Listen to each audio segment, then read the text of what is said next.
পার্বত্য জেলার রাঙ্গামাটিতে মৌসুমি ফলের বাম্পার ফলনে কৃষকের মুখে হাসি ফুটেছে। শহরের অস্থায়ী বাজারগুলোতে এখন দেশি বিদেশি বিভিন্ন ফলের সমাহার। উৎপাদিত এসব ফল স্থানীয় চাহিদা মিটিয়ে ঢাকা ও চট্টগ্রামের মতো বড় শহরগুলোতে সরবরাহ হচ্ছে। প্রতি মৌসুমে পার্বত্য অঞ্চল থেকে উৎপাদিত ফলের আর্থিক মূল্য 500 কোটি টাকারও বেশি। মহুয়া জান্নাত মনির প্রতিবেদনে জানাচ্ছেন মাহমুদ আক্তার। এটি রাঙ্গামাটির বনরূপা বাজারের সমতাঘাট। জেলার বিভিন্ন উপজেলা থেকে কাপ্তাই হ্রদ পাড়ি দিয়ে এখানে আসে হরেক রকম মৌসুমি ফল। জেলার সদর, নানিয়াচর, বিলাইছড়ি, বরকল, লংগদু, বাগাইছড়ি উপজেলা সহ বিভিন্ন জায়গা থেকে আম, কাঁঠাল, আনারস, লিচু ও জামের প্রচুর সরবরাহ হচ্ছে দেশের বিভিন্ন প্রান্তে।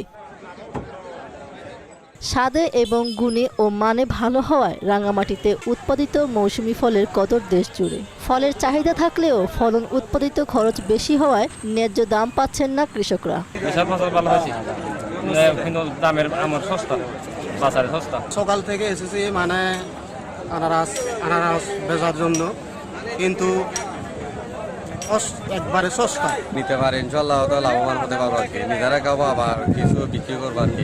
লিচু তো করছি, এখন প্রতিদিন লিচু নিয়েছি, কিছু এখান থেকে মোটামুটি লাভবান হয়েছে আর কি। পাহাড়ে উৎপাদিত মৌসুমি ফলের চাহিদা অনুযায়ী 500 কোটি টাকার ব্যবসা রয়েছে বলে জানায় কৃষি বিভাগ। প্রায় 500 কোটি টাকার এখানে বাণিজ্য আছে। আম একইভাবে আমাদের হচ্ছে 3650 হেক্টর জমিতে আমের বাগান রয়েছে। যদিও আসলে পাহাড়ের আমের প্রতি মানুষের একটা আলাদা আকর্ষণ আছে।